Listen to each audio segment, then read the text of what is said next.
I'm Heddon. I'm the Clinical Trials Coordinator at South Georgia Medical Center, Perelman Cancer Center. But today I'm going to talk with you for a few minutes about survivorship care planning. This is standard 3.3, and it says that by 2015 we need to be developing survivorship care plans or treatment summaries, or a combination of the two, and sharing those with our patients after their first course of treatment. At the very minimum, that care plan should contain the details of the treatment received, details about the diagnosis, and the expected follow-up plan. So I want to tell you about how we did that. There are any number of ways that you can meet this standard, but I want to tell you how we accomplished it. In 2007, a team of 2 of us went out to the city of Hope in California as part of their second session to educate 600 cancer care providers over a 3-year period using an NCI grant. It was a wonderful educational opportunity. I had read the IOM's report from cancer patient to cancer survivor, lost in transition from the year before, and I was already compelled to investigate how we can provide survivorship services to our patients. So I came back from here with my partner. We were just totally blown away at the significant vacuum that existed in the post-treatment care of our patients, and we began to map out what a comprehensive survivorship program would look like. We were not funded. We knew we weren't going to get funded anytime soon, but we thought we're going to go ahead and lay out what we think a survivorship program needs to look like. So when we did get the money and the attention from administration and the community to develop this program, it would be in place, and we would just have to plug the correct people into it and implement these programs. We started looking at care plans, and in 2007 there were not many out there. The one that we liked the most was something called Prescription for Living. And so we looked at the skeleton of that and took some basic components, modified it extensively, and what we came up with was a 2-page care plan. The front page is a standalone treatment summary, and then we have the option of combining it with a second page, which talks about how did the patient tolerate therapy, what are the specific late and long-term effects of the cancer treatment that the patient received, chemotherapy and radiation, what's the expected follow-up plan, what are the screening recommendations, what are the wellness recommendations to get and keep this patient healthy. So this is what the 1-page treatment summary looks like. This is what we decided to go with. So you can see we put the significant past medical history up top, the contact information for the primary care provider, details of the diagnosis that we take directly from the path report, because we think it's very important to put all what you may think of as minutiae, but are really very important details about the path of the patient's cancer. And then all the treatment that was received from before they came to us with the surgery, they received any radiation, any chemotherapy, biologic therapy, targeted therapy. And then we use the bottom section to record if they had vascular access device, any recent disease assessment, if that's appropriate. If we send them to a tertiary facility, who did they see down there, what is their contact information, any other pertinent detail. So this is an example of what a completed treatment summary would look like. You see that it's chock full of information. And that's what we were going for. We were trying to design a document that had all the essential details of the patient's entire cancer experience on 1 page. We didn't see anything out there that would meet those requirements, so we ended up developing our own. We have found this to be such a useful document. We really designed it for the patient, for the primary care provider. We are surprised at how useful it is for us when we see a patient. If a physician is covering for the oncologist who treated the patient, and they're covering, they can look at this one document without reading pages and pages of dictation and see at a glance from diagnosis through treatment and in the post-treatment period, what is this patient's story.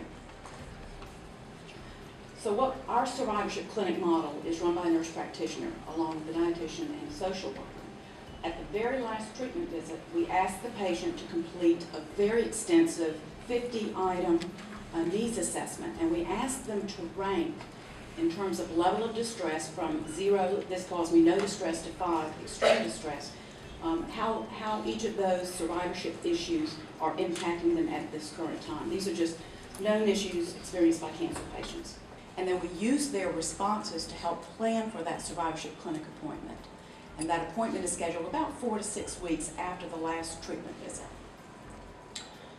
So the nurse practitioner is the one who completes the treatment summary.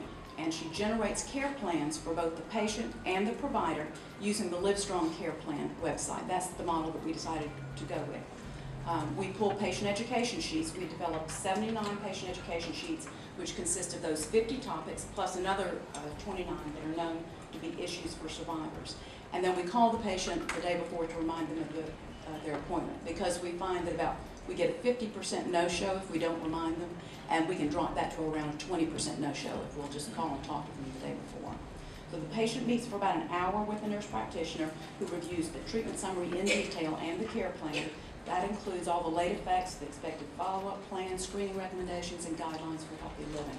And we offer almost every patient participation in a 12-week cancer rehab program that uses the facilities and the staff of our cardiac rehab program. We cross-train them, and that really maximizes your resources. They meet with the dietitian and the social worker for 15 to 30 minutes, whatever they need. And then we schedule a follow-up appointment, which may be 3 to 4 weeks in advance, it may be 3 to 4 months in advance. It just depends on the needs of the patient. Of course, we give a copy of the treatment summary and the care plan to the patient, but we also send one to the primary care provider, and we send a cover letter explaining the purpose of that document, of those documents. Occasionally, and we're doing this more and more, we send some of the tools that we develop to help our primary care teams in the community care for our long-term survivors, and I'll show you a couple of examples of those. We found it's very, very time-consuming for one person to complete the entire treatment summary. What works best is when our case managers are initially preparing the patient for consult, if they will go ahead and complete the initial portion, the past medical history, primary care and surgery, surgeon contact, any surgery that the patient's had, all the PAP details, then the nurse practitioner can come along, and it only takes about 30 minutes to complete the treatment portion of it. My advice to you when you start this is to narrow your focus and at first just start out with adjuvant patients. Metastatic patients have much more ready access to the system, and what we're trying to do is close that gap in post-treatment care, and it's really the adjuvant patients that lose that close contact with us. So once you start this process, start with your adjuvant patients.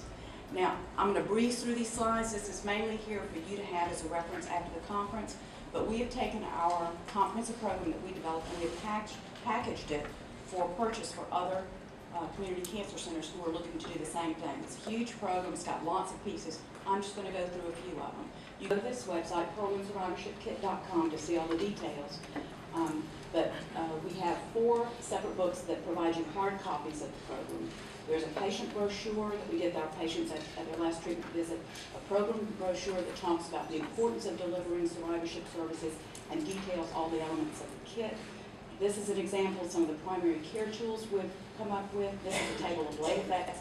You won't see this anywhere else, but we just combed the literature over years and years to find these late effects. And so it's organized by body system and by specific type of chemotherapy received. And we have a similar table for patients who receive radiation by body site that was radiated. This is the needs assessment I was talking about, where patients rate from 0 to 5 the distress caused by any of 50 items. Then we develop patient education sheets that are color-coded by domain affected. So we have physical, social, psychological, spiritual, and other category. We have 6 scripted PowerPoints for you to educate your staff, your administrators, your physicians, your survivors. Your guide to life after treatment can be used as a survivorship class if you choose to, instead of or in addition to that one-on-one survivorship clinic appointment. It walks you through all of the elements of the issues that survivors commonly experience in the post-treatment phase. We help you to build your library, both in print materials and online resources. And the most valuable part of it are the discs that come with it. The first disc is all the program files in native format, so you take it and edit it. This is a blueprint for your program, just like a blueprint for your home. It's not your dream home until you customize it and put what you want to in it. The same thing with this. This is this is the foundation of a program. But when you take it and make it your own, and you put your own logos in it, you change the language to reflect the philosophy of your cancer center. You can put photographs of your cancer center. Then it becomes your ideal program. So we ask you to use it as a foundation to build your program.